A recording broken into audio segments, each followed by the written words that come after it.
Well, good afternoon. We have an all-star list of guests with us today. So guests, as I announce your name, if you'll stand, and I'm going to ask that the member that's with you will stand alongside you and just remain standing till we go through the entire list, and then we'll officially welcome you as Club 99. First of all, we have George Walden today, who is a guest of Mitch Bettis. Also, Mark Friedman, if y'all stand up, please. Jan Cottingham, Gwen Moritz, Jeff Hankins, all guests of Mitch Bettis. Then Rachel Petrie, who's a guest of Mandy Richardson. Tracy Rancifer, who is a guest of Chris Mangum. Scott Carroll, who is also a guest of Mitch Bettis. Lance Turner, who is a guest of Mitch Bettis. Anita Smith, welcome, who is a guest of Laura Nick. Bonnie Jacoby, who's a guest of Mitch Bettis. Alan Leverett is a guest of Mitch's today. So is with Walker. Like I said, an all-star list of guests today. Let's welcome them to Club 99.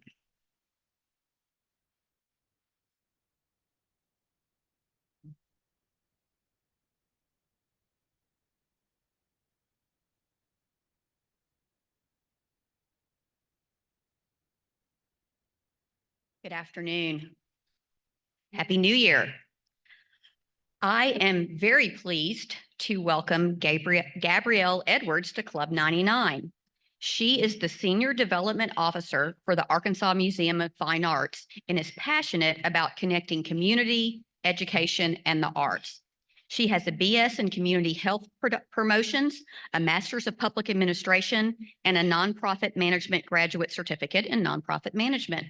Gabrielle spent the first 10 years of her career at UAMS researching interventions in health literacy and the physical impacts of living in food deserts. She then became the Global Partnerships Project Manager at Heifer International and focused her efforts on improving the livelihoods of smallholder farmers in India, Kenya, and Mexico. For fun, she enjoys exploring the natural beauty of Arkansas. Please join me in welcoming Gabrielle Edwards to Club 99.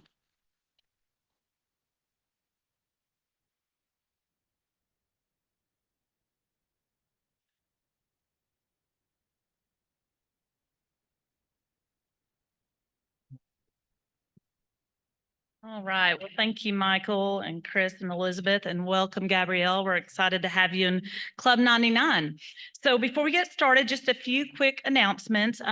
Last week, I gave you guys some reminders about some great January events coming up. It is a busy month, so all of that is in your newsletter. Please check it out. We've got a new member orientation coming up soon. We have a January book club that Mitch is hosting, a new Women of Rotary event that will be in person this month, so lots to look forward to. Also, things to look for this week. We're going to be opening nominations for our Business and Professional Leader of the Year. That will be a program that we're going to do in mid-April, and so that coincides with recognizing our college scholarship recipients too. So you'll have a few weeks to nominate someone. So look for that information. Karen actually has some physical copies of that. Up there, yep, or she's got them back here. Somebody has them. Okay. Okay. So she'll have those, and then look for it in your newsletter for sure. Also look for more information on our Police and Fire Awards. Ed and Becky have been doing a great job chairing that event. It will be February 6th here at our regular Rotary meeting here in the library. We are looking for companies and individuals who would like to sponsor that event. We've got some really cool new things that we're going to be doing as part of that event. So please definitely talk to Ed Owens or Becky Finney or Karen or I if you are interested in sponsoring the Police and Fire Awards. You guys know that these folks are who make our city safe and very important to us. We really want to recognize them in the right way. So look for more information on that. Okay, so for those who are guests today, our theme this year is the power of fun. And each week I kind of give a little fun tip, and then we show a member video of that member who's having fun. But I wanted to tell a little saga, what I call Aaron and Natalie's airport adventures, that played out last Thursday. So I wasn't really sure what my fun tip was going to be this week until I got to the Little Rock Airport on Thursday to fly out to Houston and then to Palm Springs, and I ran into Aaron Lubin, fellow member, and he said, "Oh my God, I'm going to Houston and then Palm Springs too." So great. He was going to golf. I was going to work related. He had much more fun than I did. Went and saw a bunch of films at the film festival. But once we landed in Houston, we caught up with each other to walk through our terminal to get to our next gate. And we were waiting there to the tram to get over to Terminal E, I think is where we were going. And an older Asian couple approached us and could not speak English. And were trying, you could tell they were desperate for some help, and kept putting a phone in front of us. And we realized that it was a daughter or a niece. Somebody was on FaceTime and she knew a little bit of English. So Aaron and I were trying to talk to this person to figure out what was going on, and they were just lost, didn't know how to get to their next terminal. They thought their bags were still on the other plane, didn't realize that their bags would go all the way. Somehow Aaron dug out their tickets for them and a little sheet. We figured out that they were going to Vietnam through Tokyo. So we're supposed to board this plane up to Palm Springs. And Aaron and I just look at each other and we're like, what are we going to do? Well, what did we do, guys? Service above self. We were like, this is what we're going to do. We're going to race through the airport and get this couple to their terminal.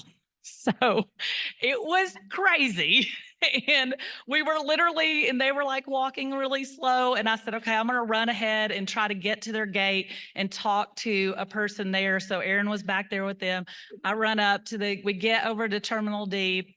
I run up to this lady and I say, do you speak Japanese? And she says, yes. And I said, oh, thank God. These people desperately need some help. And Aaron and I are not it. Like, we got them here though. So she was like, oh my God, that's so sweet. Yes, I've got them taken care of. And we showed them their tickets and we said, hey, we think they lost their bags or maybe left them. And she's like, I got it covered. So we felt like they were in good hands. They gave us huge, huge hugs, like tears of joy in their eyes, really. And Aaron and I were like, wow, we just did our good deed of the day. I mean, we were like, but it was like, we were like, oh my God, we have to run now. We have to get to our flight. So what does this have to do with the power of fun? I will tell you, because you're probably wondering.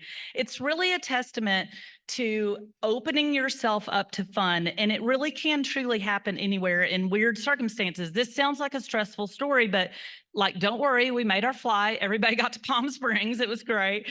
But really, it was true fun in action. And if you read the book, The Power of Fun, Catherine Price, the author, talks about these fun factors, things that can create one of those true fun moments. And so I was thinking of the story and I was going back and looking at these.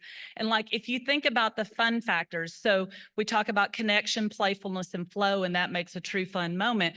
Connection, strangers. Everybody was a stranger. Teamwork. I mean, Aaron and I had to the whole time also, I forgot to tell y'all that we're running through this airport. Aaron is still on FaceTime with that gal. Like, still talking. She's going, what's happening? What's happening? He's like, we got him. It's going to be okay. We're running through the airport. Like, she's on the phone this whole time. Community, that was literally service above self. Leading, we took charge of the situation and helped these people. Playfulness, uncertainty for sure. Spontaneity, absolute loss of control on anybody's side. And then flow, it was a risk. Like, are we going to make our plane or not? But like, here we are, here's the decision.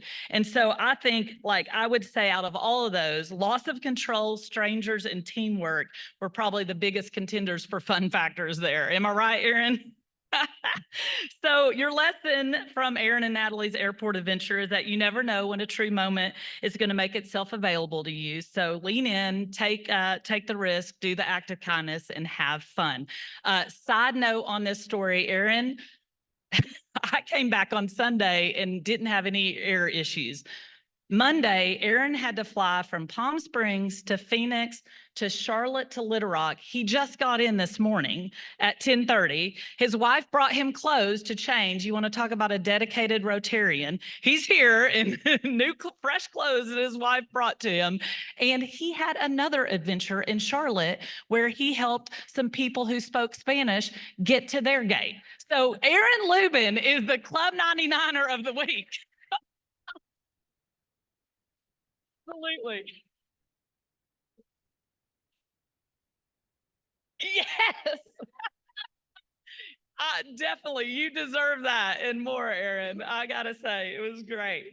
All right. Well, let's show a fun video that I think you guys will enjoy this week.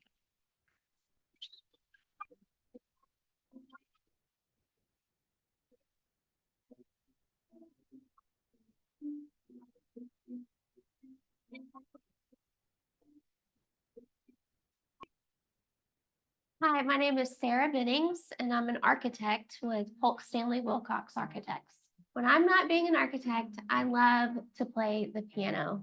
I've played the piano since I was probably in kindergarten, and it's just been a lifelong passion and hobby of mine. It's a way to kind of let go of the stress of the day when I get home to play songs, kind of get me out of the real world for a brief moment of time.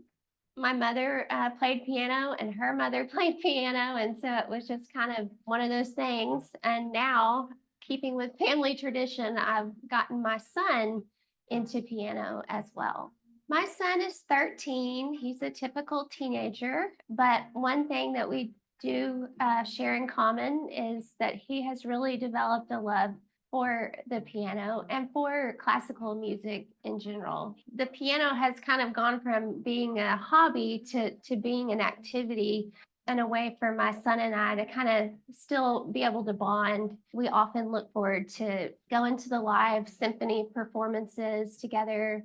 We've seen Vivaldi's Four Seasons performed. We just recently saw Rachmaninoff, which was amazing. It's a lot of fun to get dressed up with him and take in some culture and again, just bond. One thing that's kind of neat is that his piano teacher now is actually the same piano teacher that taught me when I was his age. So that's really special. We just have such a long history together, and he's learning out of books and learning songs that I learned, that Miss Kathy taught me. So it's just really a special thing that we share together.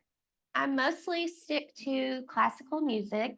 It sounds kind of trite, but I really love playing Beethoven just because his music is of a skill level that I can achieve. And he's just got such a wide variety of pieces that they're easy to play and they just kind of take you to a different place. So, but yeah, classical music is really where I like to be. Thank you, Sarah. I don't know if Beethoven is easy to play, but I'm impressed. I'm impressed. Thank you so much. All right, so now I'd like to invite President-elect nominee Mitch Bettis to the podium to introduce today's panel.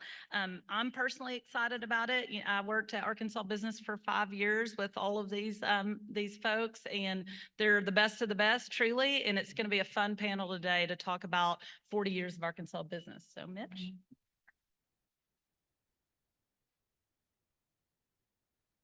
Good morning. We appreciate the invitation to do this. It is pretty extraordinary to have a business that's really done and served a community for 40 years. We appreciate you being a part of this celebration that we're having all year long. I will tell you this, we're going to talk a little bit about the history just for a second, but the panel, I think you're going to enjoy. They are part of Arkansas business, but they're really talking about 40 years of business history in Arkansas. And you're going to know a lot of these stories, a lot of these big moments, these signature moments, these sentinel moments. You're going to know some of these names, some of these scandals that have really shaped the way that Arkansas has done business. So I hope you're going to have a big kick out of this. But let me first just kind of walk you a little bit of history about how we got here for the last 40 years. So Arkansas Business Publishing Group really started in the mind a long time ago of an idealistic young man who had a slightly less gray hair in 1974, Mr. Allen Leverett. And so many of you know Allen, who is obviously attached to the Arkansas Times.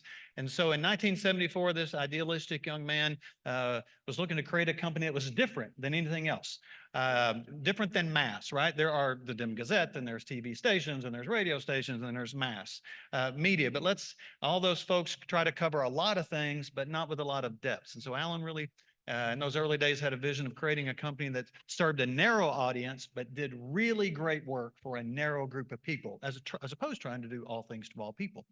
1974, launched what was known as the Union Station Times out of the train station, Union Station, train station. And a year later, it became the Arkansas Times. And then he began to assemble this sort of pretty unbelievable group of folks to build this unique company. In 1978, he brought on as a sales rep, Olivia Farrell, who with Alan and with a team of extraordinary people really began to cultivate a whole collection of niche products. And so just as a moment in history, and it's worth a point of reference, Arkansas Business is celebrating 40 years this year. The Arkansas Times is celebrating 50 years this year, and it's all due to Alan Leverett here. So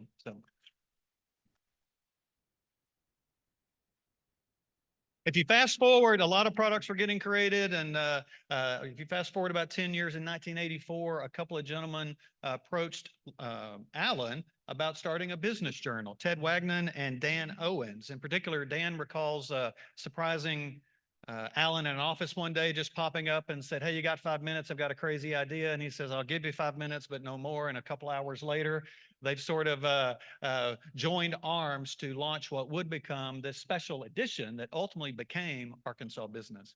And Ted Wagnon has passed away. Dan Owens is still alive and well in North Carolina. But very much all the names that were really part of those formational days of launching a business journal to provide a special set of content and coachable moments and best practices to the businesses of Arkansas. It all started in 1984. And so in 1990, a young man named With Walker joined Arkansas Business as editor. And then in 1991, With became the publisher of Arkansas Business. Publisher would be responsible for all the operations, the business, the distribution, and content. If you don't know what a publisher does there. I don't know that we even know what a publisher does, to be honest, but that's what we call ourselves. With became publisher in 1990. 3 years later, he hired a scrappy young editor named Jeff Hankins, which many of you know, who served Arkansas Business incredibly well for many years, and then when With left Arkansas Business in 1996, Jeff became the publisher of Arkansas Business and then ultimately the president of the Arkansas Business Publishing Group. So many of you know Arkansas Business, but the reality is we have about 30 print products. We have a digital marketing company that works all over the country. We have an events division. Many of you have been to our events, whether that's 40 Under 40 or Best Places to Work or Arkansas Business of the Year or Chief Financial Officer of the Year. And so we have about 80 people total now between our operation here, and we have an operation in Fort Worth as well. And Jeff served as president of the publishing group for 13 years up until 2012 when I was hired. Now, point of caveat here, probably the greatest hire we've ever made would have been with Jeff when he hired in 1999 Natalie Gaddotti, the aforementioned Natalie Gaddotti, who was an editor for multiple products through the years as well. Jeff was many of the products that Jeff created, we still do. Much of our .com was a new thing at the time. And so in partnership with Lance Turner, who I'll introduce more broadly in a minute, really led a digital revolution that was there. So all those newsletters you get, the morning report, the daily report, the construction newsletter, the real estate newsletter, the healthcare newsletter, all of those things sort of came to fruition during Jeff's leadership and Lance's era of really building a content mechanism that adjusted to the digital age. I came on in 2013. Jeff left in 2012. I came in 2013. In 2019, the stockholders, and at that point, I skipped over a lot of our history. I should mention, sometimes business partners don't always get along. Does anybody know that story in business? Of course you do. It's a tough thing to do business with one another. So Olivia and Alan, we refer to it as having a divorce. I don't know how Alan refers to that. The company split in half, right? So in 1995, I believe it was, Alan and the Times sort of built an empire over here, and Olivia went over literally across the street. Well, first of all, went up to another floor and then went across the street. And so we're both still in those same corners today. And I think between the two of us, there's probably 120 some odd employees who are between those two companies who have done incredible work, meaningful work, change a community kind of work for the last 40 and 50 years. On the Arkansas Business Publishing Group side, Olivia's side, there were 26 stockholders. I bought those out in 2019. part of the family. Olivia could not be here today. Many of you know Olivia. She was in 2000 and was it 19 or 20? 2019, she was the Rotary Club's Business Person of the Year, and you honored her for her lifetime achievement of work there. And also in that same year, she was inducted to the Arkansas Women's Hall of Fame, and then in 2020, the University of Arkansas Walton College Hall of Fame, also known as the Arkansas Business Hall of Fame, which has nothing to do with Arkansas business, but it always, nevertheless, it's a pretty extraordinary deal. And so I'm thrilled that Jeff and Alan and With could be here, just really because what all that Arkansas business is to you in this community and this state was built by the men and women who have served it. So I'm thrilled y'all are here, so I appreciate that. We also have a lot of longtime folks in this room from the company who are here that I also wanted to make sure to call attention to. Most recently, the longtime, again, 24-year employee who helped with Jeff lift our digital operation, who has also served as our print editor, Lance Turner. Many of you know Lance just recently left us to go work with Natalie. I'm still bitter about that. And that's not true. That's not true. But I'm thrilled Lance could be here as well to sort of celebrate this because, again, it's his shoulders that we have built a great deal of this company on. Bonnie Jacoby, still an employee, not former. Many of you know Bonnie's again, more than 2 decades of service in terms of working with your businesses and your organizations, building a marketing plan for you to be successful. She leads the sales team for all of the business operations in the state. Next to her is Rachel Petrie, who is a publisher of another division of our company called Consumer Special Pubs. They produce things like the state's Bridal Magazine and a variety of tourism publications and Arkansas Next and Arkansas Pros and all those kind of things. Again, I think she's approaching a 20-year number this year as well. And Mandy Richardson, you know, who's a Rotary member here. She leads the Little Rock Soiree division for us and also runs a lot of our administration team. I think we were tabbing up around 13 years total. And Mandy's had a couple of stints with the company, and we're thrilled with the leadership. She's also with this Rotary Club chairperson of the member engagement committee, so very active in what's going here as well. Also on the table over here is Scott Carroll, who is our online editor for Arkansas Business. He's been with us 3 years, before that KATV, before that with the Democrat Gazette, and we're thrilled to have him as part of this team. Chris Bond is a recent past member of Arkansas Business Publishing Group. Obviously, we didn't let him sit over here for some reason. I don't know why that happened, but recently he's, again, a long tenure with us, both as a writer and a publisher for the Business Special Pubs division. You saw Greenhead, the magazine, a few weeks ago. That was one of about 9 different products that he helped shepherd as well with our company. So we're thrilled about being able to serve this community.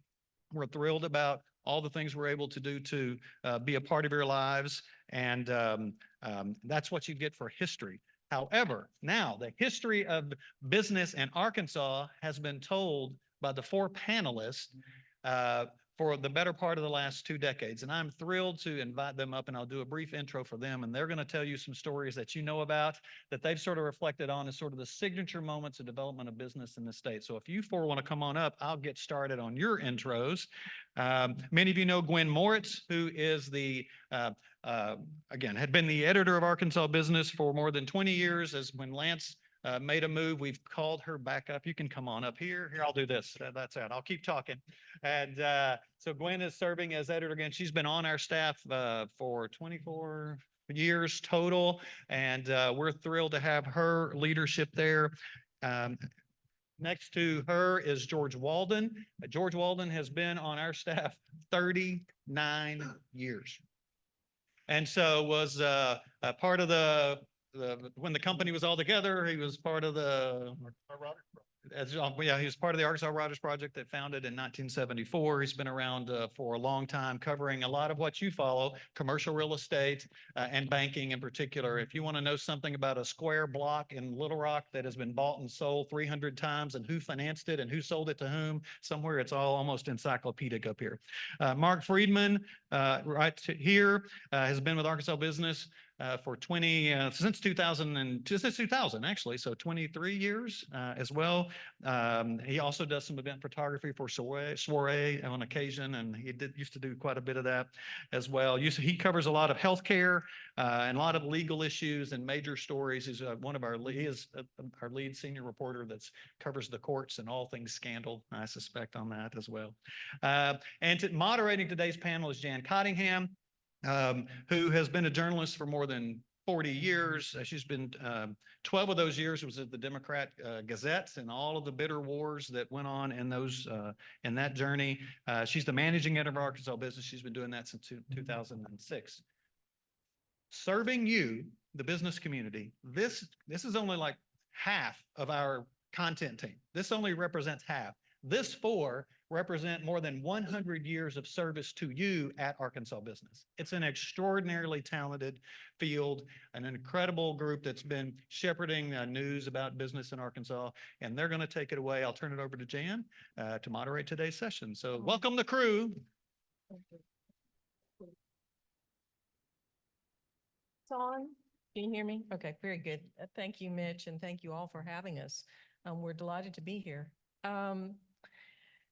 One thing I want to mention before we proceed is just keep in mind throughout all of this, all the new industries that Arkansas Business has covered that have emerged in the last 40 years, among them cellular telephones, steel.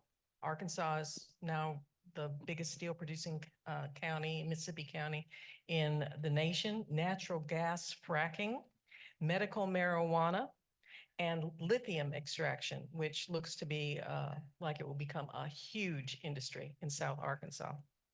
So keep that in mind. And my first question is directed to George here. What was the story that kind of established the street cred of Arkansas Business in the beginning? Well, it was right before I came. This was in October of 1984. Ted Wagner, the original editor of Arkansas Business, wrote a story on Paul Simmons, who is a flim-flam man, I guess, for a nicer way to describe it. He was in state talking up industry. He was going to do this wonderful big project with biotech over and have this big industrial park over in Maumelle, and state officials and city officials were kind of falling all over themselves like, hey, we're going to be the next Charlotte, North Carolina. This is going to be great. Well, Ted did a very basic fundamental thing. Something didn't smell right. And Ted had a really great nose for something not smelling right with the story. He just did a basic background check on Paul, and his resume there were so many bogus items on it. I mean, among the things he was listed as having 2 different engineering degrees, he didn't have any engineering degrees. And so he started going through this, writing about this guy, like, what's up with this guy's resume? And he's real sketchy. He's supposed to be this super consultant, going to bring in all these jobs. And it was just, it was crazy. But what was hard about it was Arkansas Business was like, what, 6 months old, 5 months old? And just starting out, and they're writing this critical piece on this guy who's going to do these wonderful things for Arkansas, bring all these jobs. And it's like, this is our new business publication. They're tearing down this guy that's wanting to bring thousands of jobs and all this stuff in Arkansas. And Alan, he was living it because he was there, and there was a backlash with advertisers. People started pulling ads, and like I said, talk with Alan. He was in the trenches with this thing, and right out of the bat, Arkansas Business is stirring all this up. But it turned out that Ted was 100% right. This guy was a flim-flam artist, and he saved the state more embarrassment than it might have suffered. What little it suffered, and it gave Arkansas Business it's street cred starting out, and people start saying, "Wow, you can write about controversial business stories," because I think at that point there really wasn't a lot of it was all good things. You know, people are making money, doing good things. There wasn't the other side of business, which isn't always happy. You know, because it's like someone told me when I first started writing business stories, they said it's really like being a sports writer. There's winners and there's losers. And that's how you got to look at it, because, you know, that everybody doesn't make money and do well. But that's the story that broke us. And then Ted followed up with another one right after that. And even then they're thinking, oh my God, all they're going to do is write about negative stories about these people that want to bring jobs to Arkansas. Again, it was another flim-flam guy. And it just, underscored the importance of what Ted and Tom Honeycutt, one of the original editors, were trying to do. Like, hey, we want to tell you the truth. We want you to know what's going on, good, bad, or ugly. And it it set the stage for all we've been, gosh, going on 40 years now. Right.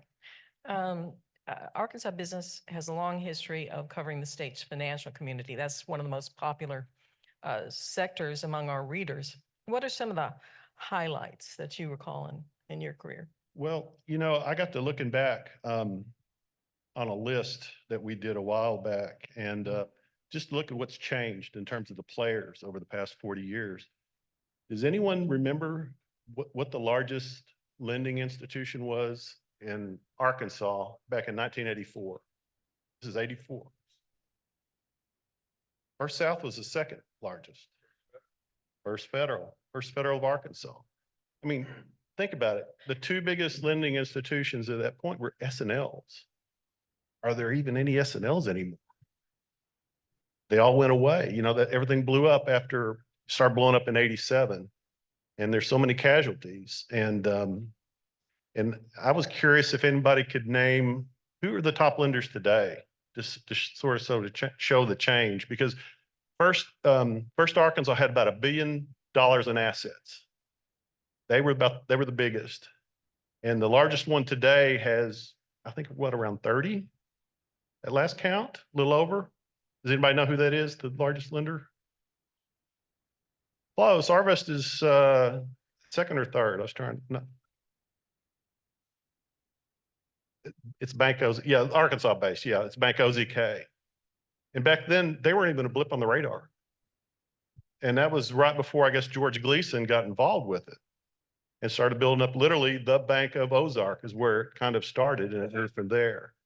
And so it's one of the things that's been interesting to see is just who's come and gone all during that time. Different players. Some good situations where they made a lot of money. Others that lost a lot of money. They cratered. I don't want to get too much into the weeds or too much into scandal, but one of the more interesting scandals involved a sports memorabilia dealer named John Rogers, and George covered that from the beginning. Can you tell us a little bit about how that story broke and how we learned that he was going to have some problems? Yeah, it was, I think it was a Monday. Mark would remember because he got the phone call, Mark Friedman, at his desk. And he stood up, he said, someone just called and said, there's a bunch of guys with blue windbreakers on it says FBI on the back that's over at John Rogers' office. And I think Mark even rushed over there and took a picture of, and of course you're trying to figure out what's going on over here, man. The FBI's raiding his office. And then we found out later they're raiding his house.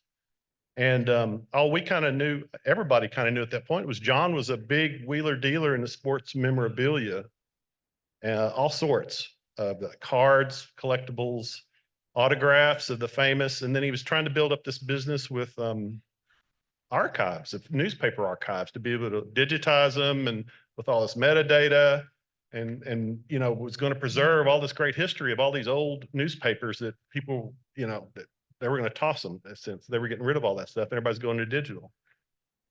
And then you start finding out this guy's just full of baloney. I mean, everything. He was forging signatures, faking. Yeah, he had a, what was it? I was trying to remember. Honus Wagner. The Honus Wagner card was a famous one. $1 million Honus Wagner But baseball card.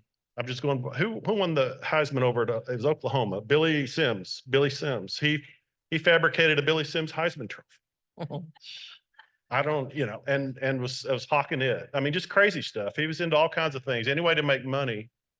And then when we started digging into it, and Gwen made this observation, is John's the gift that keeps on giving, because we had 4 years of coverage. I went back looking over the archives. It's like, we were writing about this guy for like 4 years before he ended up going to jail. Oh, he's over in Forest City, if you're curious. And want to visit.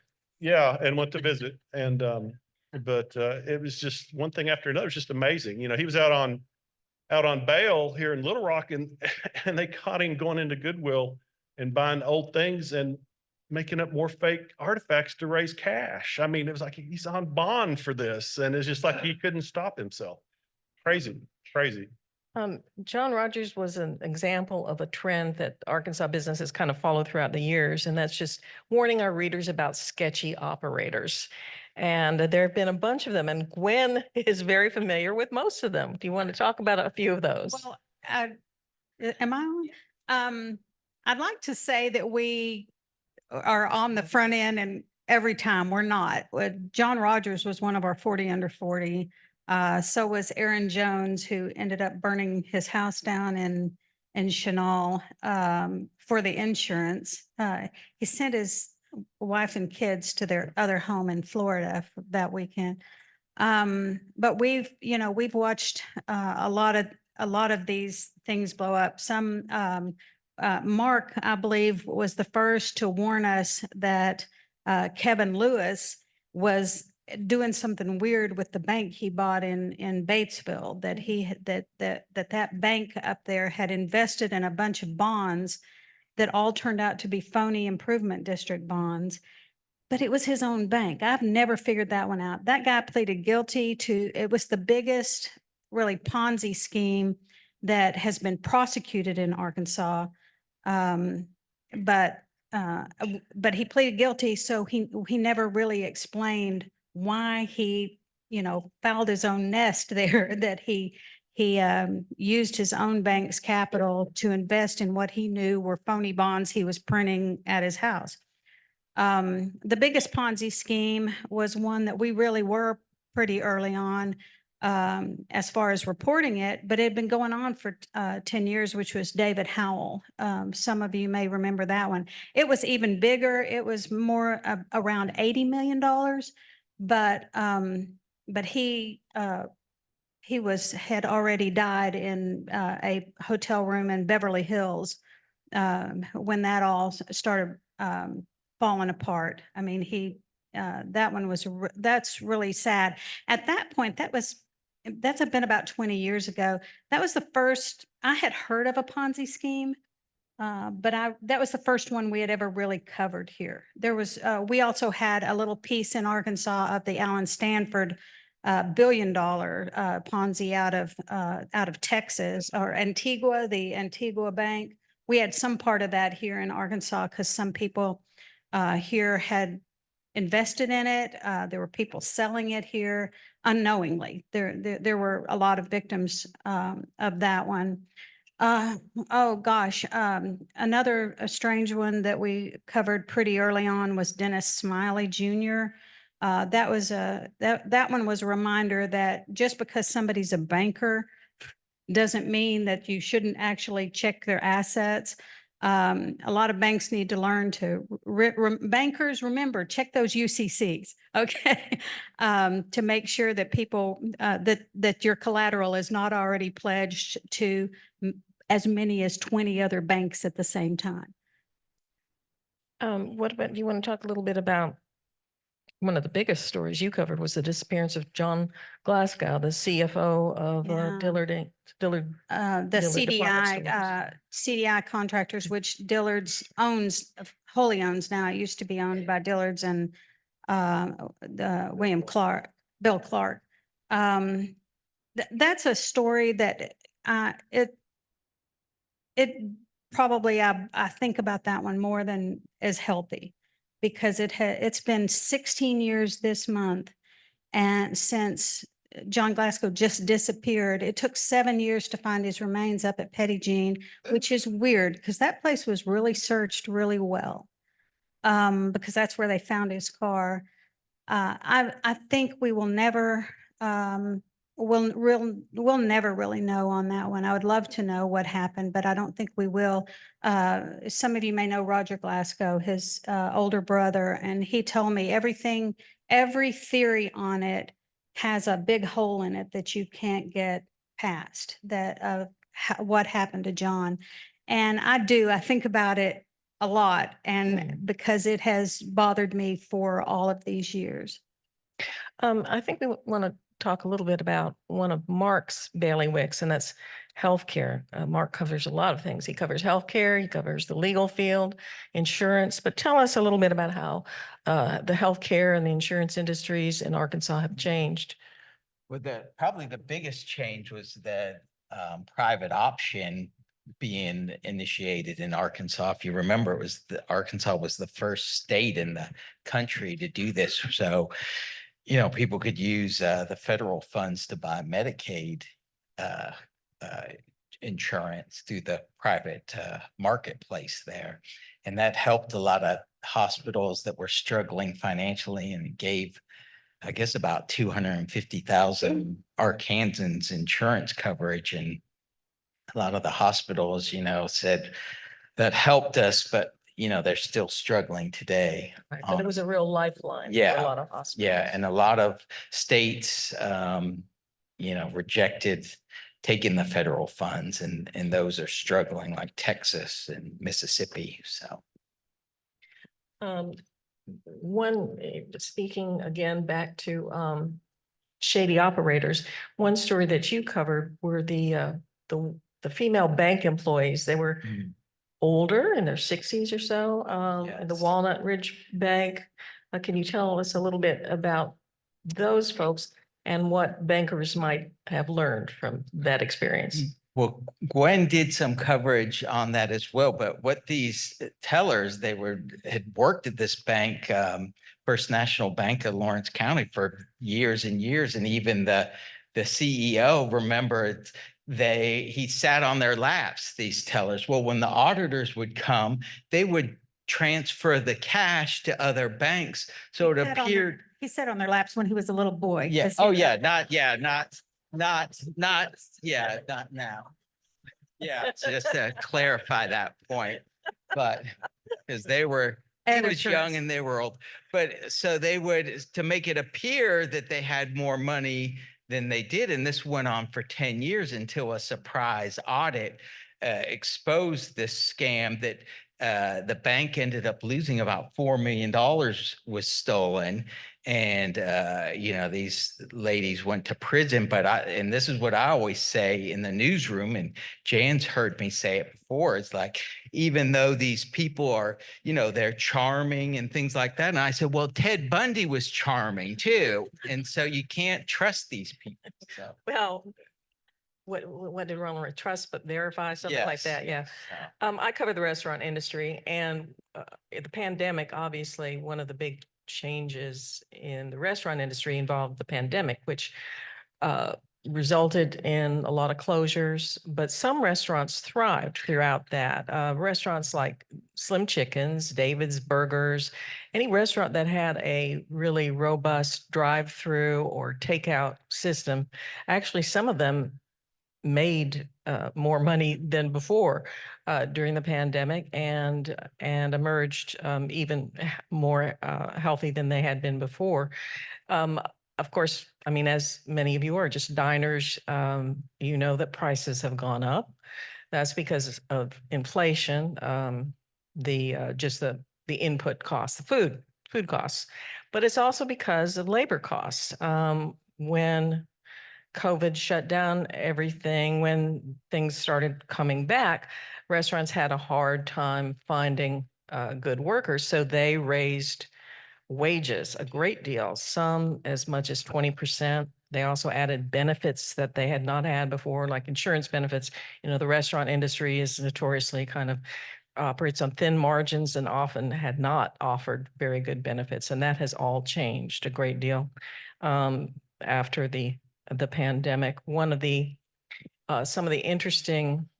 most interesting stories emerging recently, I think, is the tremendous growth of the 7 Brew coffee chain, which you see everywhere, I think now.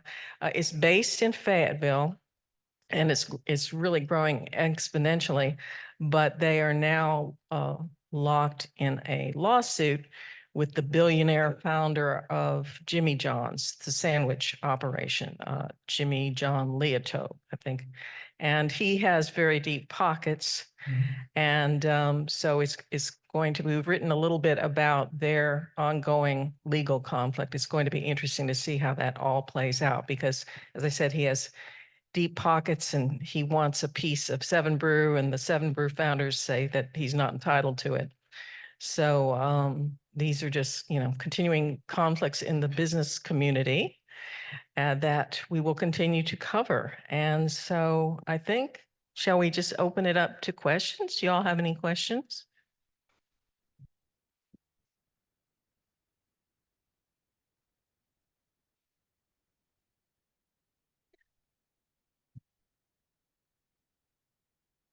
Hold on.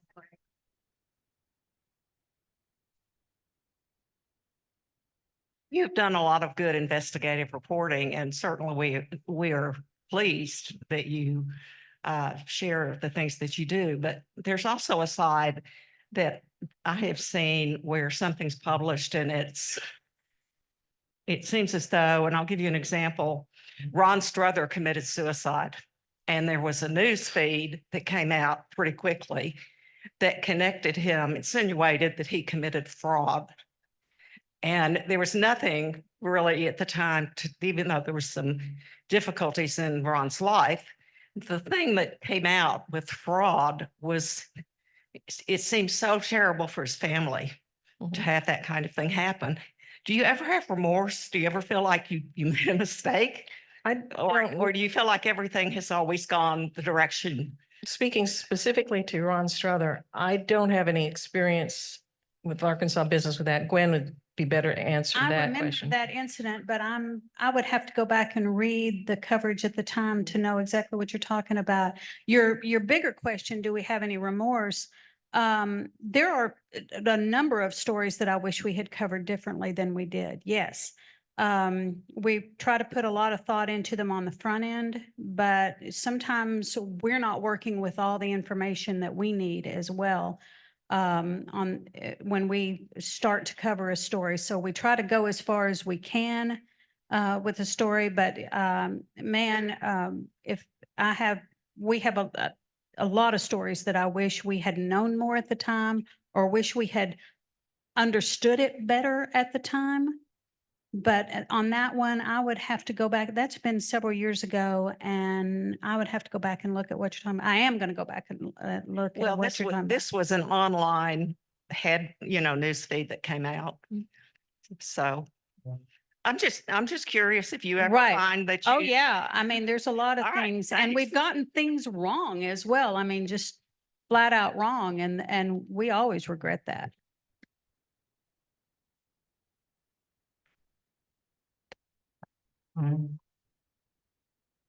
Thank you.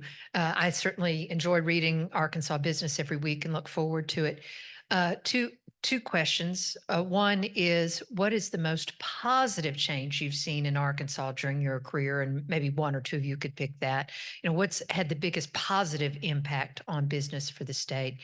And two, and this may be cheating, but how do we keep young people reading and engaged in what I call credible media?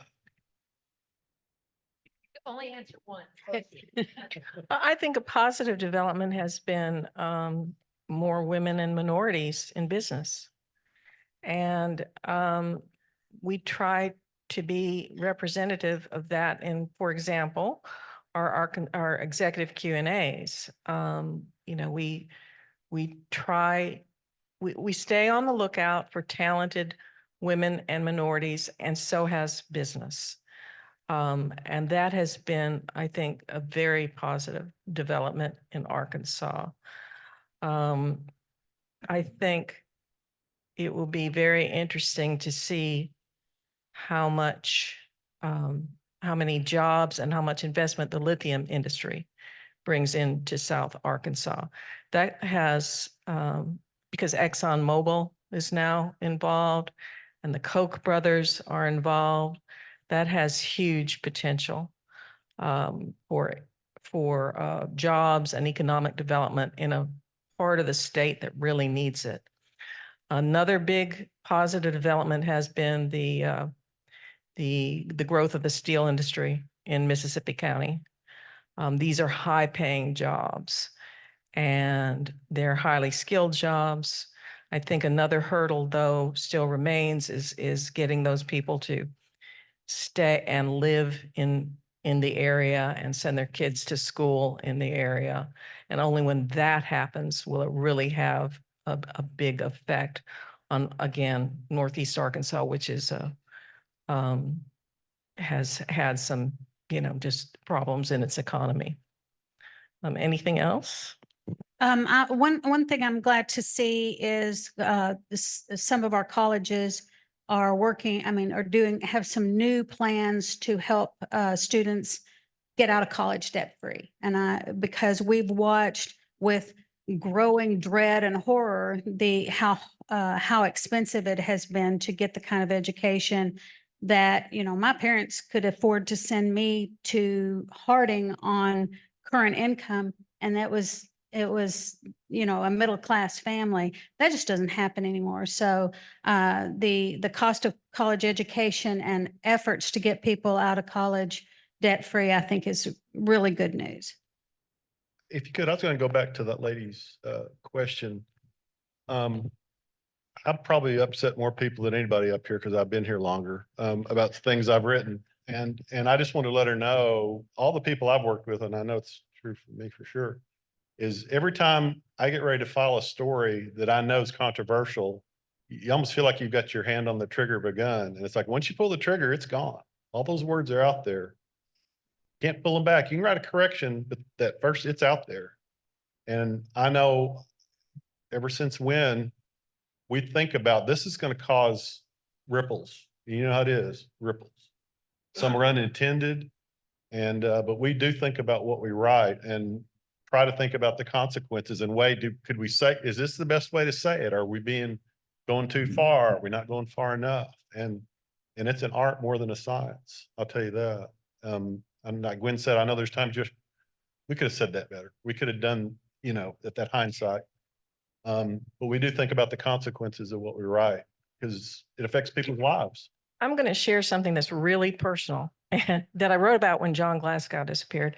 When I was 8 years old, my brother disappeared when he was 15 on a school trip. And it was 1964, so it made the Chicago papers. My parents did a televised appeal. It was a big deal. And he was missing, and my parents had no idea where he was. They thought he'd met foul play, and he was gone for 6 years. And it was very painful. And I became a journalist partly because I knew how people at the center of a storm like that, a publicity storm through no fault of their own, felt, because I had been at the center of that. And that is something I always keep in mind when I talk to people. I know that this affects people because it affected me. And so I think personally, but I know these people. I think we all do keep that in mind. He showed, it's a long story. It's a family thing, I have a Southern Gothic family. He came back. He died in 2010 of natural causes, but he came back and yes. I do. Days we heard reports that they made, people don't complain about it. Arkansas Business, the first thing that I read when I receive my hard copy. And we all have always done a spectacular job reporting the facts. And reporting the facts as they are. Not like the mainstream media. You basically reported the facts. Now it really is helpful for us businessmen to know what's going on. So thank you. Oh, well, thank you. It's important to us.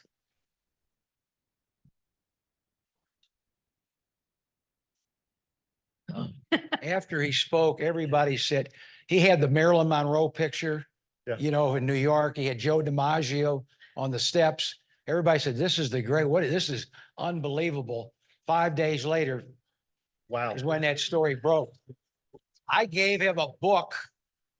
I said, are you familiar? This is my baseball coach from St. Louis. Mhm. He was familiar with him. I said, how would you like a copy of his book? So I sent him a copy of the book, autographed. When that story broke, he never ever answered his phone, disconnected. So I don't know where that book is. I'd like to get it back. But I was going to ask you, this may be before your time a little bit. you know, Little Rock, Arkansas was the bond capital of the United States. It was the insurance capital, National Old Line, National Investors, Britnum, Lassiter. Can you talk a little bit what happened there? Well, when I first came here, there were feral packs of bond daddies roaming the streets of Little Rock. And at the time, I really didn't know what a bond daddy was, but you know, you just, the longer you live here, you start, oh, okay. They got ran out of Memphis. And they're over here now. And they're making questionable sales, churning accounts and things, you know, well, that's the stereotypical thing. I didn't write a lot about it. Some of my coworkers did, Ted and Tom Honeycutt, but just being around it, there was a lot of craziness going on. If you remember the go-go 80s, of course, it was happening here. And there was a lot of, like you said, a lot of bond daddies, a lot of money, Porsches running around, Cocaine. Quaaludes.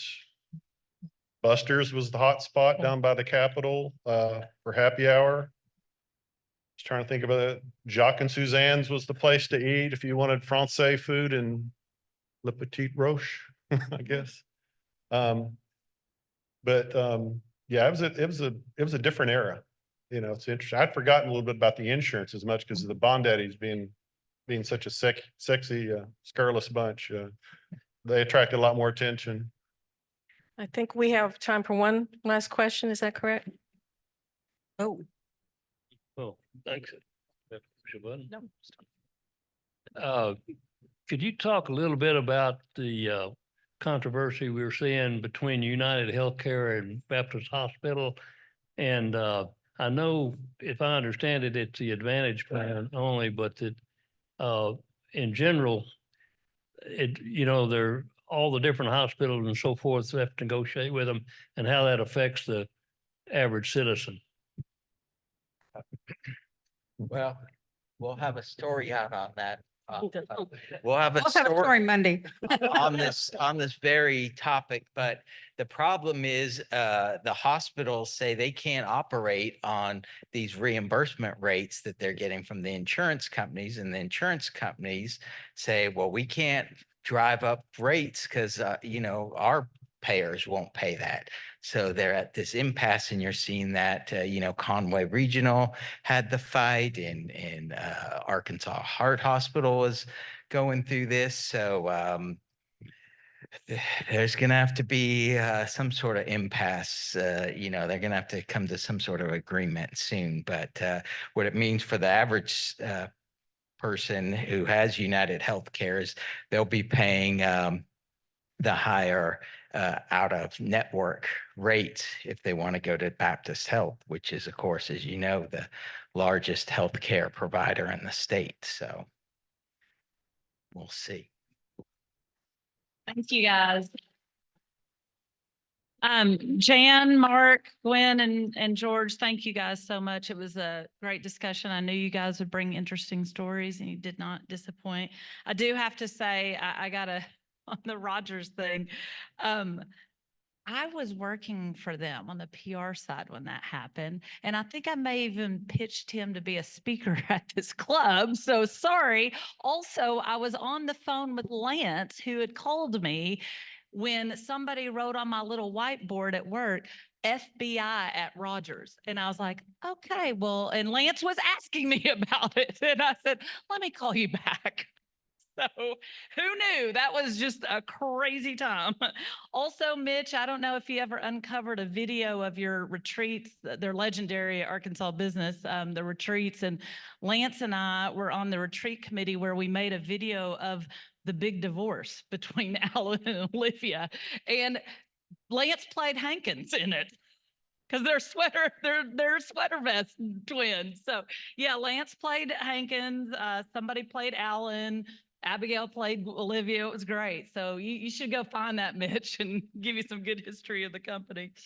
Oh my gosh. All right, before we head out, guys, we have a little something for each of you. It's the mural over there in the River Market is something that showcasing all the fun you can have having Little Rock, and of course, we love it because this year's theme is the power of fun. So it's just something to put on your desk, a little whiteboard. Thank you again, guys, very much. Thanks, Mitch, for having everyone. All right, as a reminder, lots of events coming up. Please check your newsletter for all sorts of info. Next week is a not to be missed program. I'm very hopeful that the weather cooperates and that we're all here on a sunny Tuesday. Tanya Smith with the Turpentine Creek Wildlife Refuge in Eureka Springs is going to be here to talk to us about their lifelong refuge for abused and neglected big cats. It's really a fascinating story. They, over the past 30 years, have been a refuge of more than 500 animals that have been from private owners, roadside zoos, abuse cases. So it's a really interesting. I think you guys are going to really enjoy it. So we'll see you next week. We're adjourned.